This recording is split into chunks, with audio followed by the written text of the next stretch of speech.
नमस्ते, मैं हूं किशोर अजवाणी। आप देख रहे हैं देश का नंबर 1 हिंदी न्यूज चैनल। घड़ी इशारा कर रही है 9 बजे रात का। वक्त 100 बात की एक बात का। ब्रेकिंग न्यूज आ रही है। यूक्रेन युद्ध से जुड़ी रूस की सेना ने यूक्रेन के निकोलेव पर सबसे बड़ा हमला बोला है। यूक्रेन का दावा है कि रूस की सेना ने शहर पर देर रात एक के बाद एक कई मिसाइलें दागी, जिसकी वजह से वहां तबाही मच गई।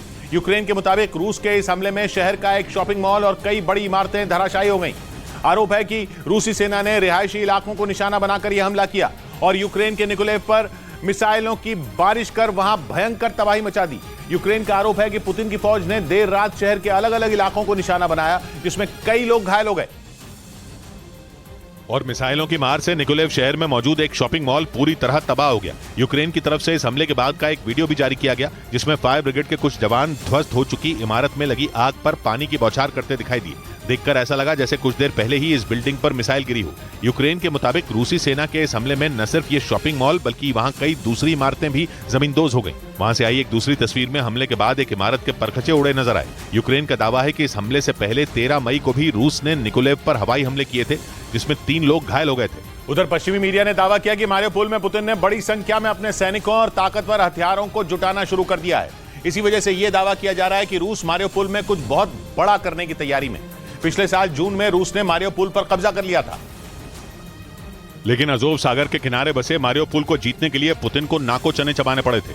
बाद में पुतिन ने चेचन कमांडर रमजान कादिरोव को मारियोपोल पर कब्जे की जिम्मेदारी सौंपी थी, जिसके बाद कादिरोव के लड़ाकों ने वहां कत्लेआम मचा दिया था। और करीब 3 महीने तक मारियोपोल में कब्जे की जंग चली थी, जिससे पूरा इलाका खंडहर में तब्दील हो गया था।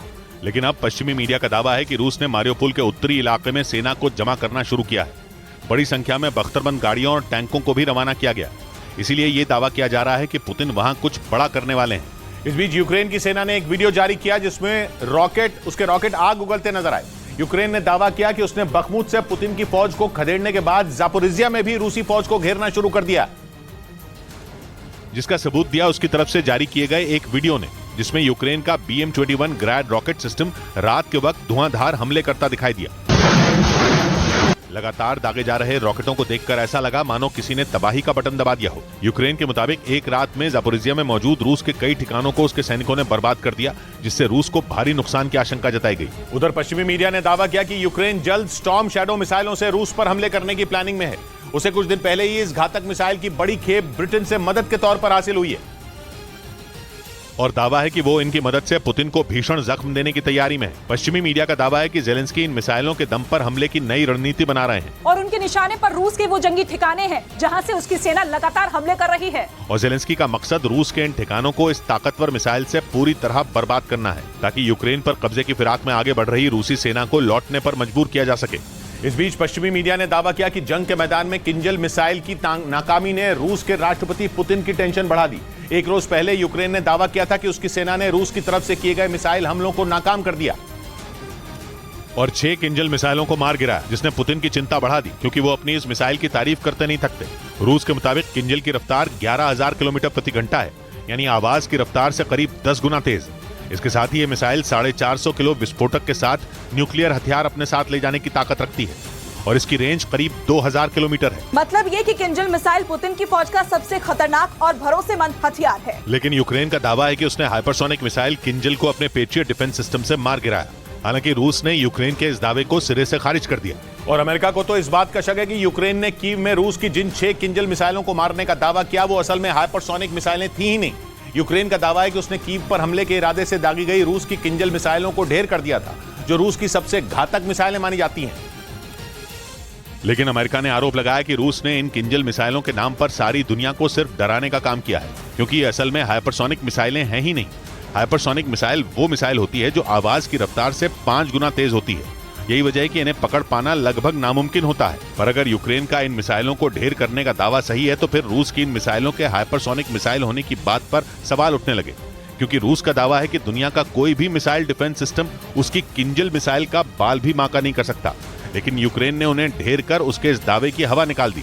और सिर्फ यही नहीं, यूक्रेन की सेना ने रूस के पेट्रियट सिस्टम को तबाह करने के दावे को भी झूठा बता दिया। रूस ने एक दिन पहले ही यह ऐलान किया था कि उसकी एक टुकड़ी ने यूक्रेन को मदद के तौर पर मिले पेट्रियट मिसाइल सिस्टम को बर्बाद कर दिया। रूस के मुताबिक उसने यूक्रेन के एक फौजी ठिकाने पर हमला बोला था और वहां अमेरिका से मदद के तौर पर मिले पेट्रियट मिसाइल सिस्टम को तबाह कर दिया था। लेकिन यूक्रेन ने रूस के इस दावे की हवा निकाल दी उसने आरोप लगाया कि रूस ने दुनिया के सामने झूठ परोसने की कोशिश की ताकि वो जंग में खुद को मजबूत होता दिखा सके। दूसरी तरफ यूक्रेन ने यह दावा भी कर दिया कि उसने कई इलाकों में रूसी सेना को जबरदस्त चोट पहुंचाई। उसके मुताबिक यूक्रेन की सेना ने अलग अलग इलाकों में रूस की सेना पर हमले किए, जिससे रूस के 2 सुखोई विमान मिट्टी में मिल गए। उधर रूस की सेना ने एक वीडियो जारी किया जिसमें उसके सैनिक ताबड़तोड़ मिसाइल दागते दिखे। वीडियो जारी करने के साथ ही रूस ने दावा किया कि उसकी सेना की स्ट्राइक से यूक्रेन के कई ठिकाने तबाह हो गए और जेलेंस्की की फौज को भारी नुकसान हुआ। वीडियो में नजर आया कि महज 15 सेकंड के भीतर ही रूस की सेना ने ताबड़तोड़ कई मिसाइलें दाग दी, जिसमें यूक्रेन के सैनिकों को संभलने का मौका नहीं मिला। रूस की सेना के मुताबिक उन्होंने यूक्रेन के उन ठिकानों को तबाह किया जहां यूक्रेन की सेना ने गोला बारूद और हथियार छिपाकर रखे थे। Работы, то есть по цели, мы уходим вот в такую перекрытую. इसी महीने की शुरुआत में मॉस्को में हुए ड्रोन हमले के बाद रूस की सेना ने यूक्रेन पर हमले तेज कर दिए और इस स्ट्राइक को भी उसका एक हिस्सा बताया जा रहा है। हालांकि यूक्रेन की तरफ से इस हमले पर कोई प्रतिक्रिया नहीं आई है। इस बीच रूस के मीडिया ने दावा किया कि उसकी सेना ने यूक्रेन के 7 स्टॉर्म शैडो मिसाइलों को मार गिराया। रूस की मीडिया की यह रिपोर्ट उस वक्त आई है जब एक रोज पहले ही यूक्रेन ने रूस की 6 किंजल मिसाइलों को मार गिराने का दावा किया था। यानी दोनों देशों की सेनाएं एक दूसरे की मिसाइलों को मार गिराने का दावा कर रही हैं। रूस के मीडिया के मुताबिक रूसी सेना ने यूक्रेन की लंबी दूरी की 7 स्टॉर्म शैडो मिसाइलों, हवा से सतह पर मार करने वाली 3 हार्म एंटी रडार मिसाइलों और 7 हाइमार्स मल्टीपल रॉकेट लॉन्चर शेल को इंटरसेप्ट किया और सभी को मार गिराया। रूस का दावा तो ये भी है कि 22 यूक्रेनी ड्रोन भी उसकी सेना ने मार गिराए। और ये स्ट्राइक रूस की सेना ने यूक्रेन के अलग अलग इलाकों में की। हालांकि रूस की सेना की तरफ से इस एक्शन का कोई सबूत नहीं दिया गया। इधर यूक्रेन के राष्ट्रपति जेलेंस्की के सलाहकार ने अपनी ही सेना की पोल खोल दी। उनका दावा है कि जंग में पुतिन की सेना पर हमले के लिए यूक्रेन के पास हथियार ही नहीं है। मतलब जंग में अपनी कमजोरी छिपाने के लिए जेलेंस्की सिर्फ माइंड गेम खेल रहे हैं। और रूसी सेना को यूक्रेन के इलाकों से खदेड़ने के उनके बड़े बड़े दावे हवाई थे, जबकि पश्चिमी मीडिया का दावा था कि नेटो देशों से मिले हथियारों के दम पर जेलेंस्की की सेना न सिर्फ बखमुत बल्कि जापोरिजिया और खैरसोन से भी रूसी फौज को पीछे धकेल चुकी है। यहाँ तक कि जेलेंस्की ने क्राइमिया को भी पुतिन से छीनने की हुंकार भर दी थी। लेकिन जेलेंस्की की इस माइंड गेम की हवा तब निकल गई जब उनके ही प्रमुख सलाहकार इहोर जोफ्का ने दावा किया कि यूक्रेन के पास रूसी फौज पर जवाबी हमला करने के लिए हथियार ही नहीं है। उन्होंने ये भी कहा कि जंग में बने रहने के लिए यूक्रेन को फौरन बख्तरबंद गाड़ियों, ताकतवर टैंकों और मिसाइलों की जरूरत है।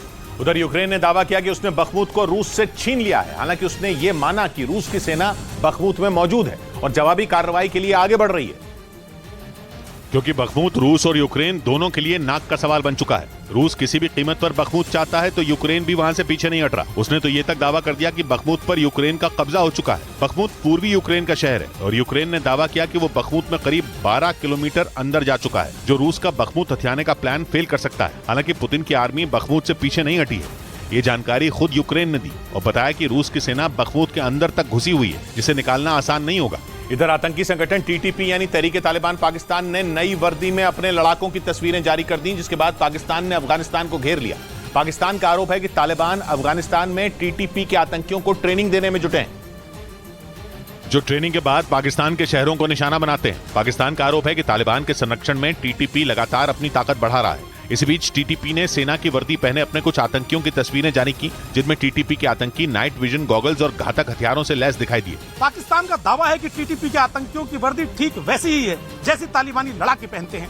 पाकिस्तान का आरोप है कि जानबूझकर टीटीपी के आतंकियों को ये वर्दी दी गई है ताकि देखकर ऐसा लगे कि तालिबान के लड़ाके ट्रेनिंग ले रहे हैं। पाकिस्तान का दावा है कि ये तस्वीरें अल फारूक ट्रेनिंग कैंप की हैं, जो पूर्वी अफगानिस्तान में मौजूद है। और इनमें एक तस्वीर टीटीपी कमांडर नूर वली की है, जो अफगानिस्तान में छिपा है। यही नहीं, पाकिस्तान का दावा है कि उसकी सेना ने एक ऑपरेशन चलाकर टीटीपी के 40 आतंकियों को मार गिराया और मारे गए उन आतंकियों में टीटीपी के 2 बड़े कमांडर भी शामिल हैं। पाकिस्तान का दावा है कि खैबर पख्तूनख्वा प्रांत के दक्षिण वजीरिस्तान में टीटीपी के आतंकियों के छिपे होने की जानकारी मिली थी। खबर थी कि बड़ी संख्या में आतंकियों ने पहाड़ों में ठिकाना बना रखा है, जिसके बाद पाकिस्तान की सेना ने आतंकियों को ढेर करने के लिए एक ऑपरेशन शुरू किया। पाकिस्तान का दावा है कि आतंकियों के ठिकाने को घेर कर उस पर जबरदस्त हमला किया गया। आसमान से भी ड्रोन से बमों की बारिश की गई। पाकिस्तान के मुताबिक इस ऑपरेशन में टीटीपी के 40 आतंकी मारे गए। हालांकि आतंकी संगठन टीटीपी की तरफ से इस पर कोई जानकारी नहीं दी गई। इस बीच गैंगस्टरों और आतंकियों के गठजोड़ के नेटवर्क को तोड़ने के लिए जांच एजेंसी एनआईए ने 6 राज्यों में 100 से ज्यादा जगहों पर छापेमारी की। एनआईए के सूत्रों का दावा है कि विदेश में बैठे गैंगस्टर खालिस्तानी आतंकियों की मदद से भारत में दहशत फैलाने की फिराक में हैं, जिसका पता चलते ही एनआईए की टीम ने दिल्ली, हरियाणा, पंजाब, राजस्थान, उत्तर प्रदेश और मध्य प्रदेश में 100 से ज्यादा जगहों पर छापेमारी की। एनआईए के सूत्रों के मुताबिक दिल्ली एनसीआर में 32 और पंजाब में 65 जगहों पर छापा मारा गया। लॉरेंस बिश्नोई इसके अलावा अलग अलग जो गैंगस्टर्स हैं उनके नेटवर्क का पता लगाने के लिए ये बड़ी कार्रवाई की जा रही है। सूत्रों का दावा है कि एनआईए ने लखनऊ में लॉरेंस बिश्नोई गैंग के शूटर विकास सिंह के घर पर छापा मारा। इसी तरह पंजाब के मोगा में लॉरेंस गैंग के गुर्गे शुभम शर्मा के घर पर भी रेड की गई।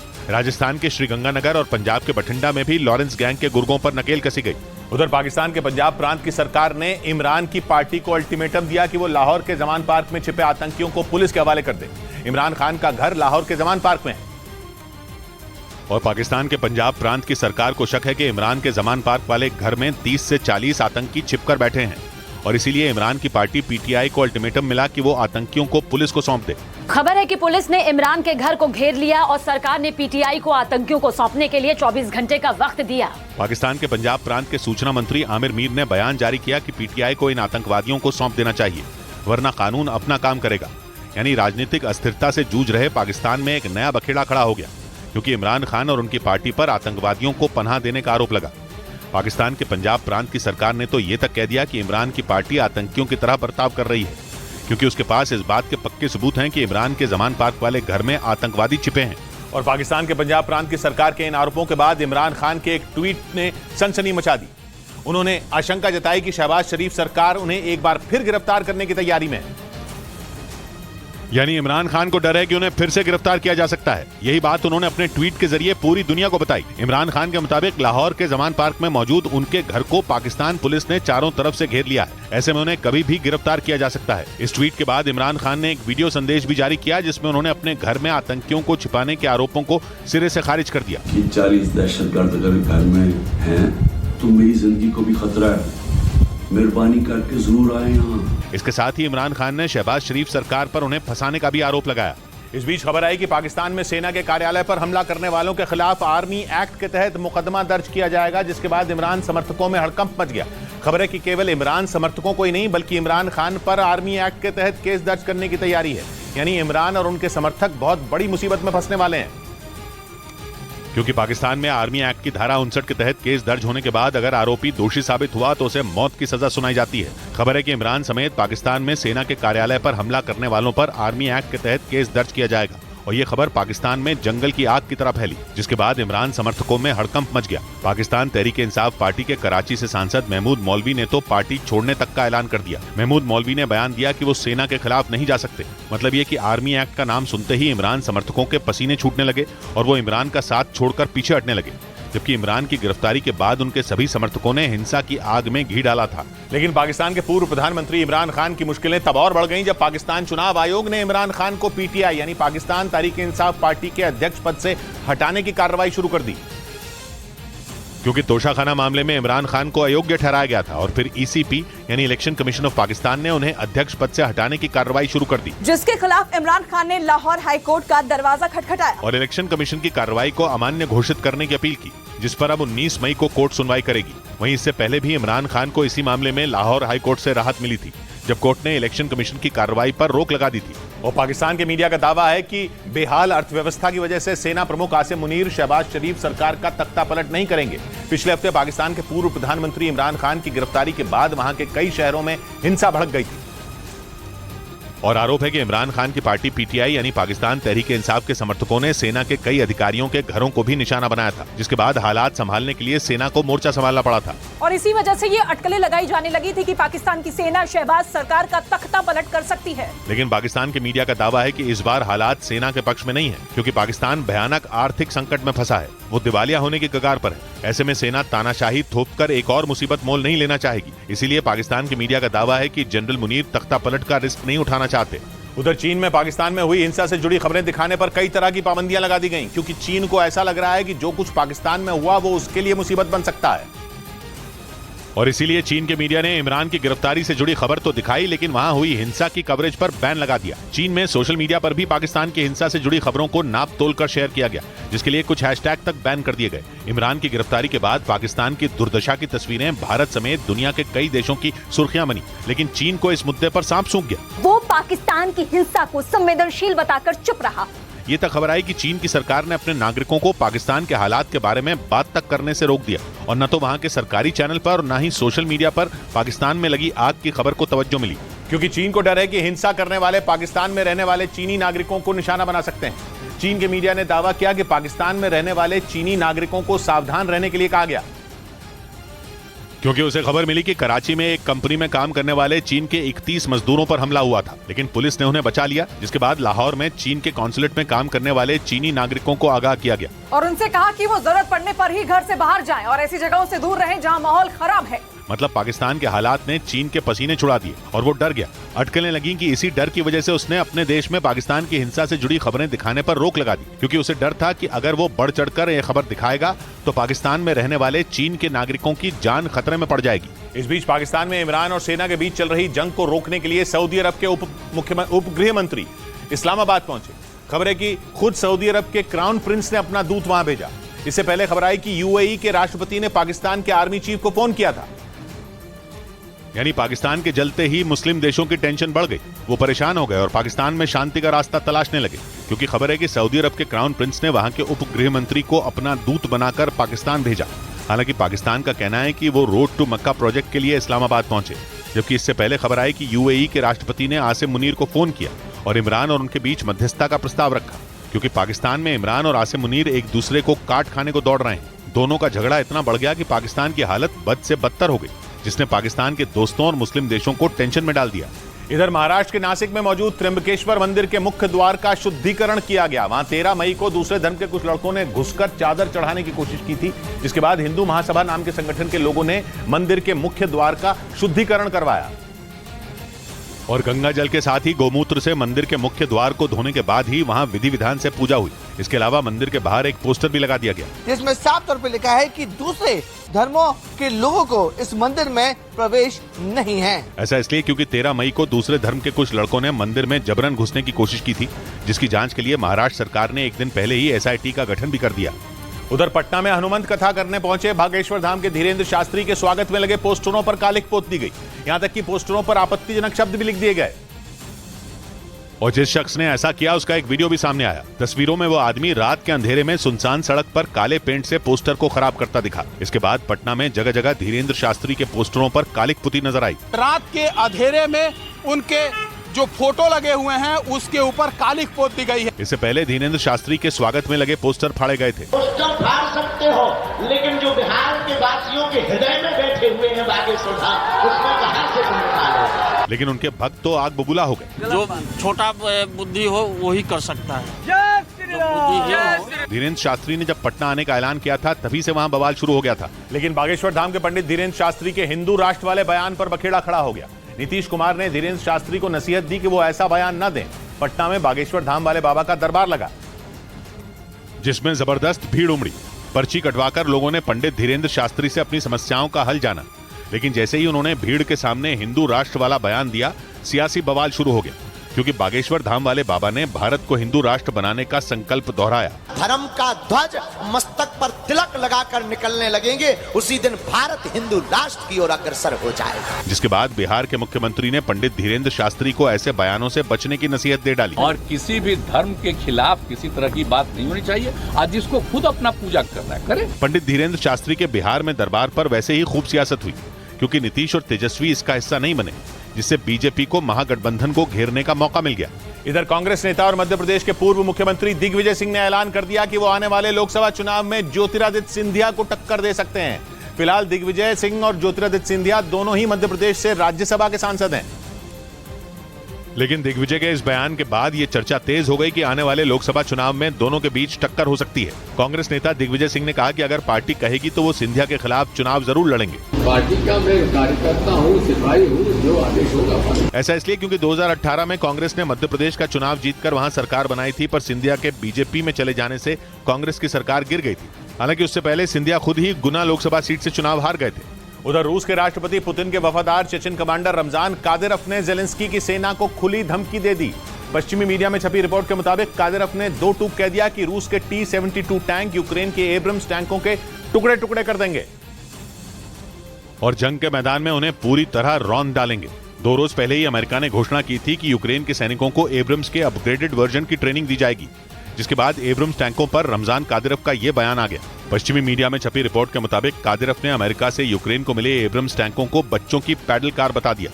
रमजान कादिरोव रूस के जिस T-72 टैंक के दम पर यूक्रेन की सेना को धमका रहे हैं, उससे एक बार में एक साथ 300 गोलियां फायर होती हैं और 1.5 किलोमीटर दूर बैठे दुश्मन पर सटीक निशाना लगाकर उसे ढेर किया जा सकता है।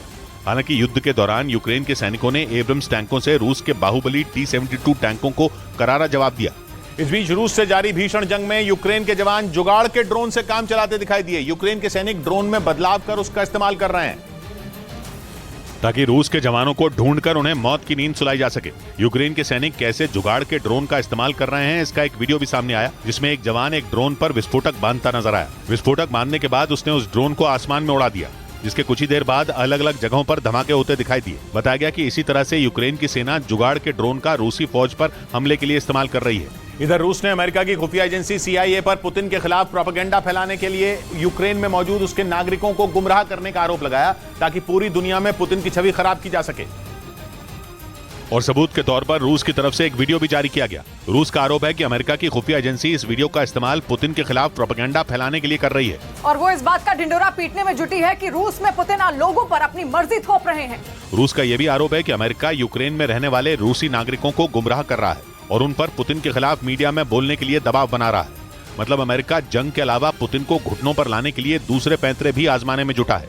पश्चिमी मीडिया का दावा है कि इसी वजह से पुतिन अमेरिका पर बुरी तरह भड़के हुए हैं। उधर रूस और यूक्रेन के बीच जारी जंग ने कई देशों के सामने भुखमरी के हालात बना दिए और अब संयुक्त राष्ट्र ने उन देशों तक अनाज पहुंचाने के लिए रूस के सामने एक समझौते का प्रस्ताव रखा है, जिसके तहत ब्लैक सी के जरिए उन देशों तक अनाज की सप्लाई हो सके जहां रूस और यूक्रेन युद्ध की वजह से भुखमरी के हालात बन गए हैं। पहले भी संयुक्त राष्ट्र और तुर्की ने मिलकर मध्यस्थता करने की कोशिश की थी, लेकिन वो कोशिश परवान नहीं चढ़ सकी और अब अफ्रीका और पश्चिम एशिया के कुछ हिस्सों में हालात बिगड़ने लगे हैं, क्योंकि ये इलाके पूरी तरह से यूक्रेन से आने वाले अनाज और खाने के सामान पर निर्भर हैं। वहीं संयुक्त राष्ट्र के प्रस्ताव पर रूस ने जवाब देने के लिए 18 मई तक वक्त मांगा है। इस बीच पश्चिमी मीडिया का दावा है कि पिछले 15 महीने से जारी जंग की वजह से यूक्रेन को इतना नुकसान हो चुका है कि उसकी भरपाई के लिए उसे 25,000 करोड़ डॉलर यानी भारतीय रुपयों में 20 लाख करोड़ से भी ज्यादा की जरूरत पड़ सकती है।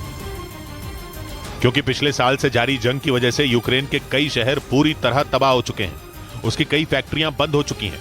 इस युद्ध ने यूक्रेन की अर्थव्यवस्था पर इतनी तगड़ी चोट की है कि उससे उबरने के लिए जेलेंस्की को बहुत बड़ी रकम की जरूरत पड़ सकती है। यूरोप के देशों को आर्थिक मदद देने वाले bank European bank for reconstruction and development की एक रिपोर्ट के मुताबिक यूक्रेन में जिस तरह की तबाही हुई है, उससे निकलने में उसे 25 साल से भी ज्यादा का वक्त लग सकता है, क्योंकि पुतिन की सेना के हमलों में अब तक यूक्रेन की राजधानी कीव समेत खार्किव और ज़पोरिज़िया जैसे कई बड़े शहर तबाह हो चुके हैं। उधर यूक्रेन को आर्थिक मदद दिए जाने पर यूरोपियन यूनियन में विवाद हो गया। हंगरी ने यूक्रेन को सैन्य मदद के लिए दी जाने वाली किस्त पर मंजूरी देने से इनकार कर दिया, जिससे जेलेंस्की की मुश्किलें बढ़ सकती हैं, क्योंकि हंगरी ने साफ कह दिया कि वो यूरोपियन यूनियन के फंड का इस्तेमाल सिर्फ यूक्रेन के लिए हथियार खरीदने के लिए करने के पक्ष में नहीं है। हंगरी सरकार की ओर से जारी बयान में कहा गया कि यूरोपियन यूनियन के फंड का इस्तेमाल यूरोप के दूसरे देशों की मदद के लिए भी होना चाहिए। मतलब ये कि यूक्रेन के मुद्दे पर यूरोपियन यूनियन के देशों में अब एक मत नहीं है। जबकि यूरोपियन यूनियन की तरफ से आने वाली 22 मई को 50 करोड़ यूरो यानी भारतीय रुपयों में करीब 4,500 करोड़ रुपयों की किस्त यूक्रेन को दी जानी थी। इसी साल फरवरी में इस पर सहमति बनी थी, लेकिन अब हंगरी ने अपना इरादा बदल लिया। इस बीच यूक्रेन जंग के बीच जर्मनी ने रूस पर बड़ा हमला बोल दिया। जर्मनी ने साफ कह दिया कि यूक्रेन को इस जंग में जो नुकसान हुआ है, पुतिन को उसकी भरपाई करनी चाहिए। इतना ही नहीं, जर्मनी के चांसलर ओलाफ शोल्ज ने रूस पर युद्ध अपराध का भी आरोप लगा दिया और साफ कर दिया कि पुतिन यूक्रेन को अकेला समझने की गलती बिल्कुल न करें। असल में जर्मनी यूक्रेन जंग की शुरुआत से ही जेलेंस्की की सेना के साथ खड़ा है। जर्मनी ने यूक्रेन को टैंकों से लेकर एयर डिफेंस सिस्टम तक की मदद की है। उसके IRIS-T एयर डिफेंस सिस्टम की तो यूक्रेन भी कई बार तारीफ कर चुका है, लेकिन अब एक बार फिर इसी कड़ी में जर्मनी ने यूक्रेन के समर्थन में बयान देते हुए कह दिया कि यूक्रेन को जंग में जितना नुकसान हुआ है, उसकी भरपाई रूस को करनी चाहिए। इधर उत्तर प्रदेश के बरेली जिले के 2 जेल कर्मियों समेत कुल 9 लोगों के खिलाफ पुलिस ने चार्जशीट दाखिल कर दी। उन पर उमेश पाल की हत्या में शामिल शूटरों से अतीक अहमद के भाई अशरफ की जेल में अवैध तरीके से मुलाकात करवाने का आरोप है, जिसका एक CCTV वीडियो भी कुछ दिन पहले सामने आया था, जिसमें अतीक का बेटा असद, शूटर गुलाम, शूटर उस्मान और गुड्डू मुस्लिम बरेली जेल में दाखिल होते नजर आए थे, वो भी बिना किसी सुरक्षा जांच के। पुलिस के मुताबिक 11 फरवरी को सभी शूटर अशरफ से मिलने जेल पहुंचे थे। यानी उमेश पाल की हत्या से 13 दिन पहले बरेली जेल में शूटरों ने अशरफ से मुलाकात की थी। और अब जांच पूरी होने के बाद पुलिस ने बरेली जेल के 2 जेल कर्मियों शिवहरी अवस्थी और मनोज गौड़ समेत 9 के खिलाफ कोर्ट में चार्जशीट दायर कर दी। इसके साथ ही कोर्ट से इन आरोपियों को जमानत नहीं देने की अपील की गई। पुलिस का दावा है कि इस मीटिंग के दौरान ही उमेश पाल की हत्या की साजिश रची गई थी और 24 फरवरी को दिन दहाड़े उमेश की हत्या कर दी गई थी। बाद में 15 अप्रैल को 3 लोगों ने अतीक और अशरफ की हत्या कर दी, जिनका एसआईटी नार्को और लाई डिटेक्टर टेस्ट कराएगी। एसआईटी ने कई सवालों के जवाब न मिलने के बाद तीनों आरोपियों का लाई डिटेक्टर और नार्को टेस्ट कराने का फैसला किया। और इन दोनों जांच के बाद इस कत्ल की पूरी साजिश में दूध का दूध और पानी का पानी हो जाएगा। इसके साथ ही साजिश के पीछे का सच और उसके एक एक किरदार से पर्दा उठ जाएगा, क्योंकि एसआईटी को शक है कि इस हत्याकांड में पर्दे के पीछे कई और आरोपी शामिल हैं। इससे पहले भी आरोपी सनी, लवलेश और अरुण मौर्य को आमने सामने बिठाकर पूछताछ की जा चुकी है, लेकिन इसके बाद भी कई सारे सवालों का जवाब सामने नहीं आया, जिसके बाद एसआईटी ने यह फैसला किया है। उधर जम्मू कश्मीर में सेना की तैनाती कम करने का फैसला अनिश्चित काल के लिए स्थगित कर दिया गया। यानी जम्मू कश्मीर में सुरक्षा पूरी तरह से टाइट रहेगी। इससे पहले केंद्रीय गृह मंत्रालय और रक्षा मंत्रालय ने पिछले साल एक प्रस्ताव तैयार किया था, जिसमें जम्मू कश्मीर के कई इलाकों से सेना की मौजूदगी को घटाते हुए सीआरपीएफ और पुलिस की तैनाती बढ़ाने की बात थी, लेकिन अब उस प्रस्ताव को अनिश्चित काल के लिए स्थगित कर दिया गया। असल में बीते कुछ महीनों में जम्मू कश्मीर में आतंकी घटनाएं बढ़ गई हैं, इसीलिए अभी वहां सेना की तैनाती को कम नहीं करने का फैसला लिया गया। इस बीच लखनऊ में पंजाब के मोहाली ब्लास्ट केस में एनआईए ने एक आरोपी के घर पर छापेमारी की। पिछले साल मई में मोहाली में पंजाब पुलिस हेडक्वार्टर्स पर आरपीजी यानी रॉकेट प्रोपेल्ड ग्रेनेड से हमला किया गया था, और तभी से इस मामले की जांच चल रही है। इसी कड़ी में एनआईए की टीम ने मोहाली ब्लास्ट के मुख्य आरोपी दीपक रंगा को पनाह देने के आरोपी विकास सिंह की तलाश में उसके घर पर छापेमारी की। लोकल पुलिस के साथ तड़के यहां पर एनआईए की टीम पहुंची थी। आरोप है कि मोहाली में पंजाब पुलिस हेडक्वार्टर्स में ब्लास्ट के बाद मुख्य आरोपी दीपक रंगा भागकर लखनऊ पहुंचा था और विकास सिंह ने ही उसकी छिपने में मदद की। विकास सिंह गैंगस्टर लॉरेंस बिश्नोई और गोल्डी बराड़ का करीबी बताया जाता है। यही वजह है कि एनआईए ने विकास सिंह की तलाश तेज कर दी।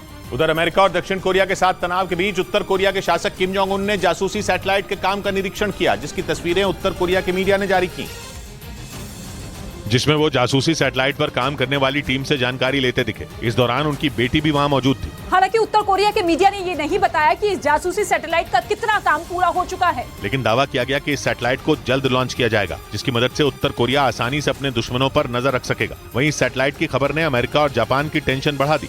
इधर मानव अधिकारों के लिए काम करने वाली अंतर्राष्ट्रीय संस्था ह्यूमन राइट्स वॉच ने दावा किया कि अफगानिस्तान में 2/3 आबादी पर खाने का संकट मंडरा रहा है। इस रिपोर्ट के मुताबिक वहां सबसे ज्यादा महिलाएं और बच्चे भुखमरी की मार झेल रहे हैं, और अफगानिस्तान के 8,75,000 बच्चे कुपोषण का शिकार हो गए हैं। इस रिपोर्ट में आशंका जताई गई कि आने वाले दिनों में भुखमरी से हजारों बच्चों की मौत भी हो सकती है। साथ ही ये भी चेतावनी दी गई कि अगर हालात ऐसे ही रहे तो अफगानिस्तान में 2/3 से ज्यादा आबादी भुखमरी की चपेट में आ जाएगी, क्योंकि अफगानिस्तान में तालिबान का शासन आने के बाद से ही वहां की अर्थव्यवस्था पूरी तरह से चरमरा गई, जिससे वहां खाने का संकट गहरा गया।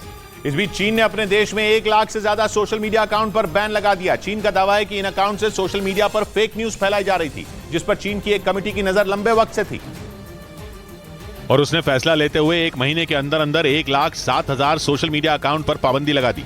चीन का आरोप है कि ये social media account news channel, अखबार और वहां के न्यूज एंकरों के नाम से चलाए जा रहे थे। आरोप यह है कि इनके जरिए एआई यानी कि आर्टिफिशियल इंटेलिजेंस की मदद से सरकार के खिलाफ फर्जी खबरें फैलाई जा रही थी, जिस पर लगाम लगाते हुए चीन की सरकार ने 1 लाख से ज्यादा सोशल मीडिया अकाउंट को बंद कर दिया।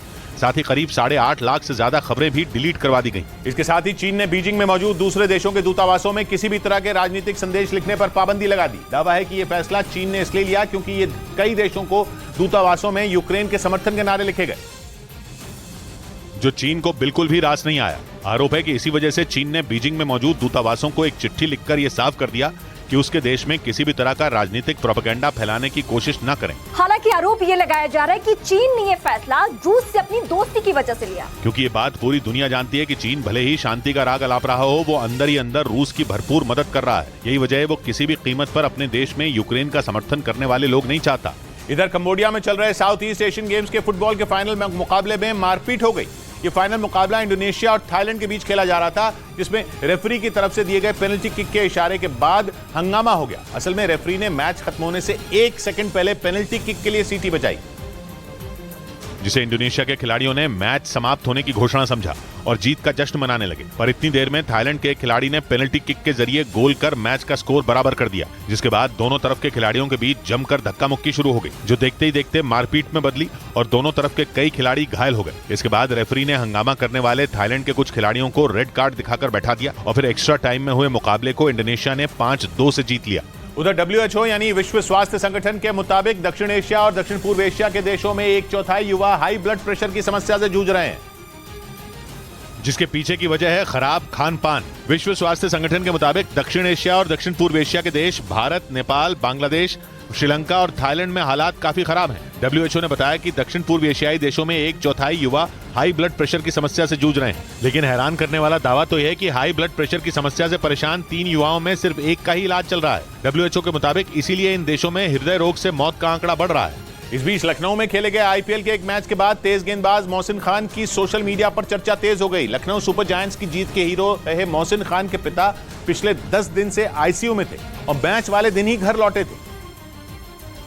और मैच को लखनऊ की झोली में डालने के बाद मोहसिन खान ने यह उम्मीद जताई कि उनके पिता ने जरूर उन्हें यह कारनामा करते देखा होगा। इस मैच पर मोहसिन पर पारी का आखिरी ओवर करने की जिम्मेदारी थी और जीत के लिए मुंबई इंडियंस को महज 11 रन बनाने थे। लेकिन क्रीज पर मुंबई के 2 सबसे दमदार बैट्समैन टिम डेविड और कैमरन ग्रीन के होने के बावजूद मोहसिन ने शानदार गेंदबाजी की और मुंबई को आखिरी ओवर में 1 चौका तक मारने नहीं दिया, जिसकी बदौलत लखनऊ सुपर जायंट्स ने यह मैच 5 रन से जीत लिया।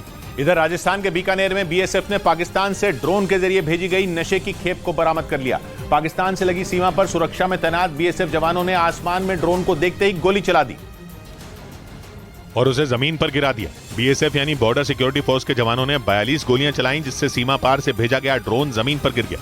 जिसके बाद बीएसएफ जवानों ने 5 किलो हेरोइन बरामद की, जिसकी कीमत करीब 25 करोड़ रुपए बताई गई। इस नशीले पदार्थ को कई सफेद पैकेटों में छिपाकर रखा गया था। बीएसएफ के जवान इस बात का पता लगा रहे हैं कि पाकिस्तान की तरफ से भेजी गई हेरोइन की डिलीवरी भारत में कहां होनी थी। इससे पहले भी पाकिस्तान की तरफ से ड्रोन के जरिए नशीले पदार्थ और हथियार भेजने की घटनाएं सामने आई थी। वहीं इस घटना के बाद राजस्थान में भारत पाकिस्तान की सीमा पर बीएसएफ ने चौकसी बढ़ा दी। उधर पश्चिमी मीडिया ने दावा किया कि चीन के अधिकारियों के कीव पहुंचने से पहले वहां एक बड़ी आफत को टालने में कामयाबी मिल गई। यूक्रेन की जंग के दौरान शांति वार्ता के लिए चीन के अधिकारी कीव पहुंचने वाले थे, जब रूस ने कीव पर मिसाइलों और रॉकेटों की बरसात कर दी। लेकिन यूक्रेन ने रूस के मिसाइल अटैक को नाकाम कर दिया। यूक्रेन के एयर डिफेंस सिस्टम ने रूस की एक भी मिसाइल को कीव पर गिरने नहीं दिया। पश्चिमी मीडिया के मुताबिक बहुत जल्द यूक्रेन के विदेश मंत्री और चीन के विदेश मंत्रियों की बैठक होने वाली है, लेकिन उससे पहले दोनों देशों के अधिकारियों की बैठक के लिए चीन से अफसरों की टीम कीव पहुंची। लेकिन यूक्रेन की राजधानी कीव में होने वाली बैठक से पहले कीव को निशाना बनाकर रूस ने मिसाइल हमले किए, जिसे यूक्रेन की सेना ने नाकाम करने का दावा किया। असल में रूस और यूक्रेन के बीच चीन शांति बहाल करने का प्रयास कर रहा है। इसी के तहत वो अपने मंत्रियों और अधिकारियों को यूक्रेन भेज रहा है। इस बीच यूक्रेन के राष्ट्रपति जेलेंस्की ने रूस के आसमानी हमलों से कीव को बचाने वाले अपने एयर डिफेंस यूनिट का धन्यवाद किया। इतना ही नहीं, उन्होंने साफ किया कि उनके सैनिक रूसी फौज को मुंह तोड़ जवाब देने से पीछे नहीं हटेंगे। यानी ये जंग अब और ज्यादा भीषण हो सकती है। बताया गया कि पुतिन की फौज ने यूक्रेन पर कई मिसाइलें दागी, लेकिन यूक्रेन की एयर डिफेंस यूनिट ने उन मिसाइलों को हवा में ही ढेर कर दिया। यूक्रेन ने दावा किया कि पेट्रियट डिफेंस सिस्टम रूस के ज्यादातर हमलों को नाकाम कर रहा है। Місяць за місяцем наша команда діяла заради того, щоб у нас був захист. यूक्रेन ने दावा किया कि पेट्रियट डिफेंस सिस्टम ने रूस के ज्यादातर हमलों को नाकाम कर दिया। यूक्रेन के मुताबिक उसने एक दिन में ही रूसी फौज की 6 किंजल मिसाइलों को ढेर कर दिया। ये मिसाइलें बेहद खतरनाक मानी जाती हैं। इनका निशाना अचूक होता है, लेकिन दावा है कि यूक्रेन इस मिसाइल के हमलों को भी नाकाम कर रहा है। इधर यूक्रेन की सेना ने ओडेसा के पास काला सागर में मिलिट्री ड्रिल कर रूस को अपनी ताकत दिखाई। जंग का अभ्यास कर यूक्रेन ने यह संदेश दे दिया कि उसकी सेना काला सागर के किनारे बसे क्राइमिया पर बड़े हमले की तैयारी में है, क्योंकि पिछले कई महीने से जेलेंस्की की फौज क्राइमिया को पुतिन से छीनने की फिराक में जुटी है। इसके लिए वो लगातार क्राइमिया के अलग अलग शहरों को ड्रोन से निशाना भी बना रही है। और अब यूक्रेन ने ओडेसा के पास काला सागर में जंग का अभ्यास कर अपने इरादे साफ कर दिए। इस मिलिट्री ड्रिल का एक वीडियो भी जारी किया गया, जिसमें यूक्रेन का एक जंगी जहाज समंदर में तेजी से आगे बढ़ता दिखा। इसके बाद उस पर लगी एंटी एयरक्राफ्ट गन से ताबड़तोड़ फायरिंग की गई। बाद में मशीन गन से भी समंदर में दुश्मन को ढेर करने का अभ्यास किया गया। इसी तरह यूक्रेन के सैनिक समंदर में पहले से तय किए गए टारगेट पर गोलियां चलाते नजर आए। उधर अमेरिकी अखबार न्यूज़वीक ने दावा किया कि पुतिन ने रूसी सेना के बड़े अधिकारियों के नौकरी छोड़ने पर पाबंदी लगा दी। मतलब यह कि रूस की सेना में मौजूद अधिकारी अब अपनी मर्जी से नौकरी तक नहीं छोड़ सकते, क्योंकि पश्चिमी मीडिया का दावा है कि यूक्रेन पर हमला करने के बाद रूसी सेना के कई बड़े अधिकारी अपने पद से इस्तीफा देना चाहते थे। हालांकि उस दौरान किसी तरह से सेना के अफसरों को मना लिया गया था। लेकिन अब अमेरिकी अखबार न्यूज़वीक का दावा है कि जंग लंबी खिंचने की वजह से रूसी सेना के अधिकारी थक चुके हैं और वो युद्ध से बचने के लिए सेना की नौकरी छोड़ना चाहते हैं। इसीलिए पुतिन ने सेना के बड़े अधिकारियों के इस्तीफा देने पर पाबंदी लगा दी, क्योंकि पुतिन को इस बात का डर सताने लगा है कि अगर एक साथ बड़े अधिकारियों ने इस्तीफा दे दिया तो उनकी सेना में विद्रोह हो जाएगा, जिससे पुतिन के सामने यूक्रेन जंग हारने का खतरा मंडराने लगेगा। इधर फंड की कमी से जूझ रही एयरलाइन कंपनी गो फर्स्ट की मुश्किलें और ज्यादा बढ़ सकती हैं। ऐसा इसलिए क्योंकि भुगतान न होने की वजह से उसे लीज पर लिए विमान लौटाने पड़ सकते हैं। और अगर ऐसा हुआ तो गो फर्स्ट एयरलाइन की मुश्किलें काफी बढ़ जाएंगी। असल में एक विमान कंपनी ने दिल्ली हाईकोर्ट में याचिका दायर की है, जिसमें भुगतान न मिलने पर लीज पर दिए गए विमानों की वापसी की मांग की गई। इस समय गो फर्स्ट एयरलाइंस फंड की कमी से जूझ रही है। हालात ऐसे हैं कि विमानों को उड़ाने तक का खर्चा पूरा नहीं हो पा रहा। ऐसे में अगर उसे लीज पर विमान देने वाली कंपनियां अपने विमान भी वापस ले लेंगी तो गो फर्स्ट एयरलाइंस की मुश्किलें और ज्यादा बढ़ जाएंगी। इस बीच हाथी का एक ई रिक्शा को धकेलने का वीडियो सोशल मीडिया पर वायरल हो गया। यह वीडियो बिहार के वैशाली जिले का है, जिसमें वो हाथी ई रिक्शे को पीछे से धक्का लगाता दिखाई दिया। सामने आए वीडियो में ई रिक्शे को एक आदमी धकेलने की कोशिश करता नजर आया। उसने ई रिक्शा को कच्चे रास्ते पर थोड़ी देर तक धकेला, लेकिन रेत ज्यादा होने की वजह से वो उसे बाहर नहीं निकाल पाया, जिसके बाद पीछे से आ रहे उस हाथी से मदद ली गई। पर जैसे ही हाथी ने ई रिक्शे को धकेलना शुरू किया, तुरंत ई रिक्शा की रफ्तार बढ़ गई और वो रेत से बाहर निकल आया। इस दौरान किसी ने इसका वीडियो अपने फोन में रिकॉर्ड कर लिया, जो बाद में वायरल हो गया। उधर मलेशिया की राजधानी कुआलालंपुर में एक मॉल में भीषण आग लग गई, जिसकी वजह से उसके अंदर फंसे लोग दहशत में आ गए, क्योंकि मॉल में लगी आग धीरे धीरे फैलती जा रही थी, जबकि लपटों से उठने वाले काले धुएं ने लोगों को खौफ से भर दिया। हालांकि जैसे ही आग लगने की जानकारी दमकल कर्मियों को मिली, वो वहां पहुंचकर उसे बुझाने में जुट गए, जिसके बाद काफी मशक्कत के बाद आग को बुझा दिया गया। राजधानी कुआलालंपुर के उस मॉल में जिस वक्त आग लगी, अंदर कई लोग फंसे हुए थे। हालांकि राहत की बात यह रही कि सभी को समय रहते बाहर निकाल लिया गया। मॉल में आग किस वजह से लगी, इसका पता नहीं चल सका। इस बीच पश्चिमी मीडिया ने दावा किया कि अमेरिका ने एप्पल के एक पूर्व कर्मचारी पर तकनीक चुराकर चीन भाग जाने का आरोप लगाया।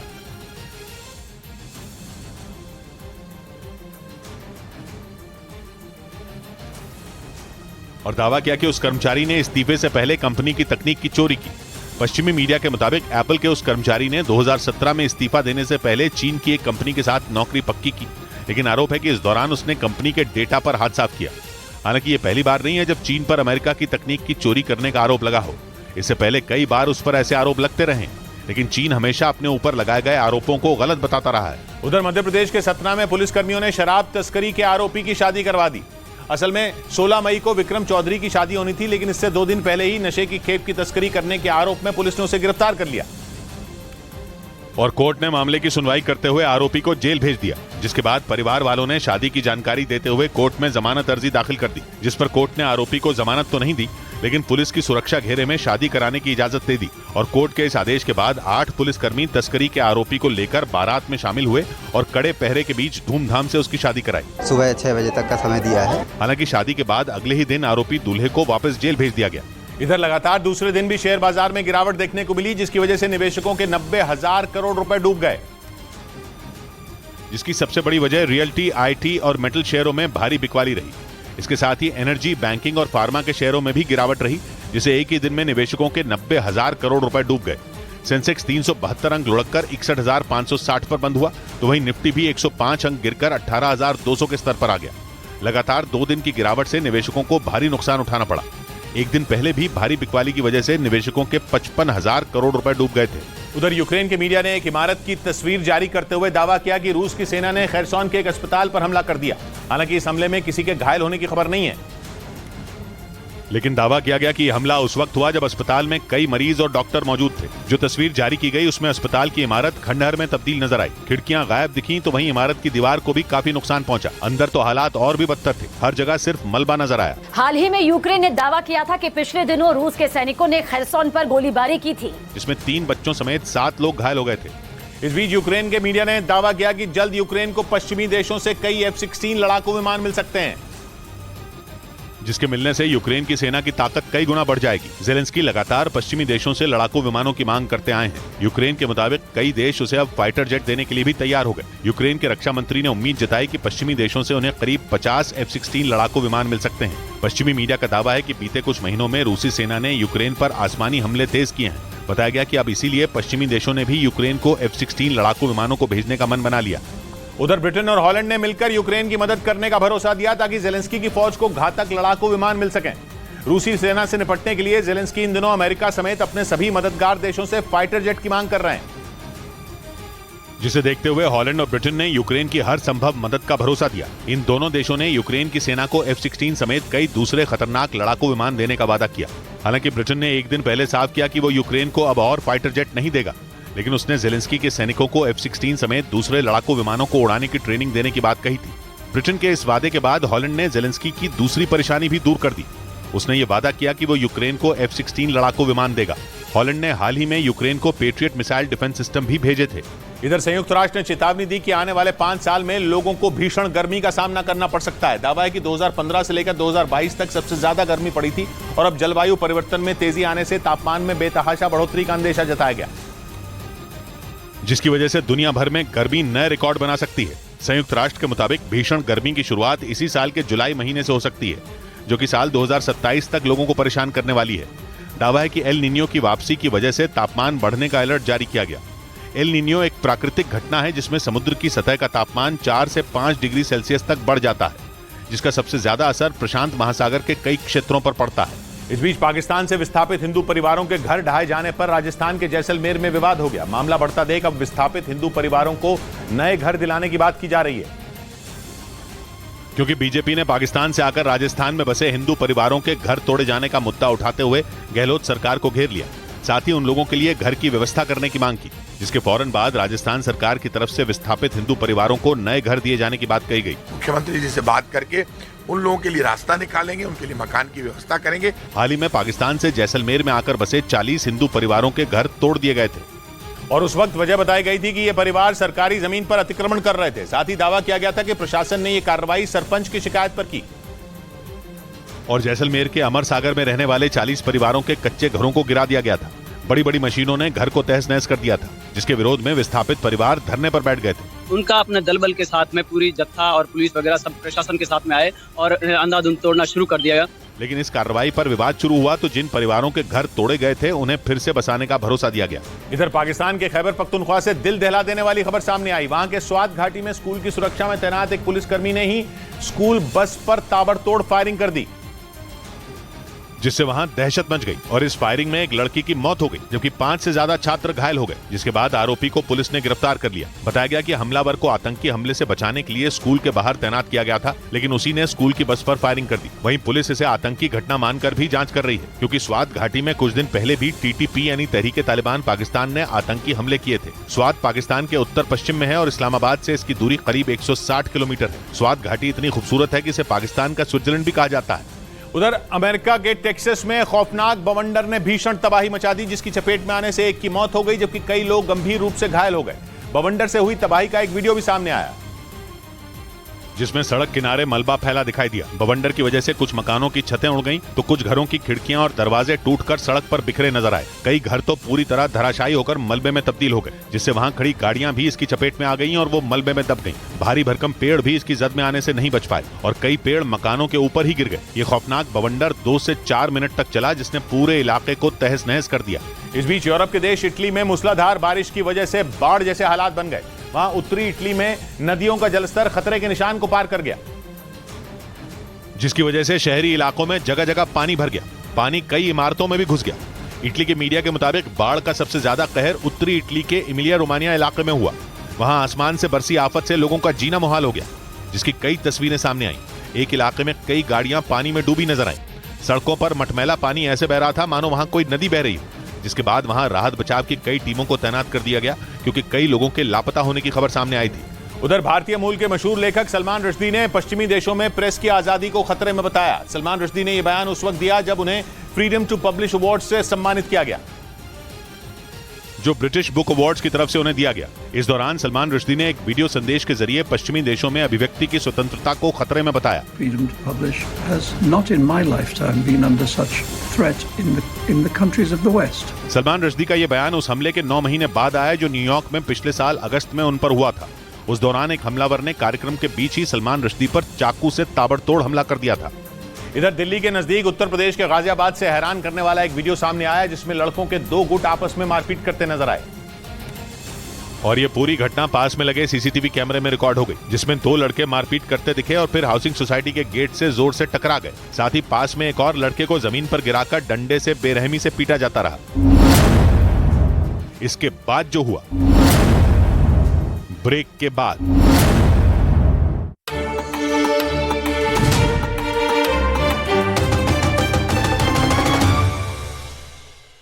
वीडियो ने जिसमें यूक्रेन का BM-21 ग्रैड रॉकेट सिस्टम रात के वक्त धुआंधार हमले करता दिखाई दिया।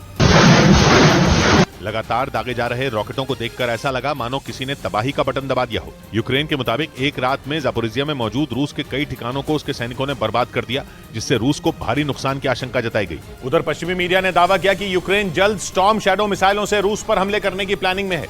उसे कुछ दिन पहले ही इस घातक मिसाइल की बड़ी खेप ब्रिटेन से मदद के तौर पर हासिल हुई है और दावा है कि वो इनकी मदद से पुतिन को भीषण जख्म देने की तैयारी में है। पश्चिमी मीडिया का दावा है कि ज़ेलेंस्की इन मिसाइलों के दम पर हमले की नई रणनीति बना रहे हैं और उनके निशाने पर रूस के वो जंगी ठिकाने हैं जहां से उसकी सेना लगातार हमले कर रही है। और ज़ेलेंस्की का मकसद रूस के इन ठिकानों को इस ताकतवर मिसाइल से पूरी तरह बर्बाद करना है, ताकि यूक्रेन पर कब्जे की फिराक में आगे बढ़ रही रूसी सेना को लौटने पर मजबूर किया जा सके। इस बीच पश्चिमी मीडिया ने दावा किया कि जंग के मैदान में किंजल मिसाइल की नाकामी ने रूस के राष्ट्रपति पुतिन की टेंशन बढ़ा दी। एक रोज पहले यूक्रेन ने दावा किया था कि उसकी सेना ने रूस की तरफ से किए गए मिसाइल हमलों को नाकाम कर दिया और 6 किंजल मिसाइलों को मार गिराया, जिसने पुतिन की चिंता बढ़ा दी, क्योंकि वो अपनी इस मिसाइल की तारीफ करते नहीं थकते। रूस के मुताबिक किंजल की रफ्तार 11,000 किलोमीटर प्रति घंटा है, यानी आवाज की रफ्तार से करीब 10 गुना तेज। इसके साथ ही ये मिसाइल 450 किलो विस्फोटक के साथ न्यूक्लियर हथियार अपने साथ ले जाने की ताकत रखती है और इसकी रेंज करीब 2000 किलोमीटर है। मतलब ये कि किंजल मिसाइल पुतिन की फौज का सबसे खतरनाक और भरोसेमंद हथियार है। लेकिन यूक्रेन का दावा है कि उसने हाइपरसोनिक मिसाइल किंजल को अपने पेट्रियट डिफेंस सिस्टम से मार गिराया। हालांकि रूस ने यूक्रेन के इस दावे को सिरे से खारिज कर दिया और अमेरिका को तो इस बात का शक है कि यूक्रेन ने कीव में रूस की जिन 6 किंजल मिसाइलों को मारने का दावा किया वो असल में हाइपरसोनिक मिसाइलें थी ही नहीं। यूक्रेन का दावा है कि उसने कीव पर हमले के इरादे से दागी गई रूस की किंजल मिसाइलों को ढेर कर दिया था, जो रूस की सबसे घातक मिसाइलें मानी जाती हैं। लेकिन अमेरिका ने आरोप लगाया कि रूस ने इन किंजल मिसाइलों के नाम पर सारी दुनिया को सिर्फ डराने का काम किया है, क्योंकि ये असल में हाइपरसोनिक मिसाइलें हैं ही नहीं। हाइपरसोनिक मिसाइल वो मिसाइल होती है जो आवाज की रफ्तार से 5 गुना तेज होती है।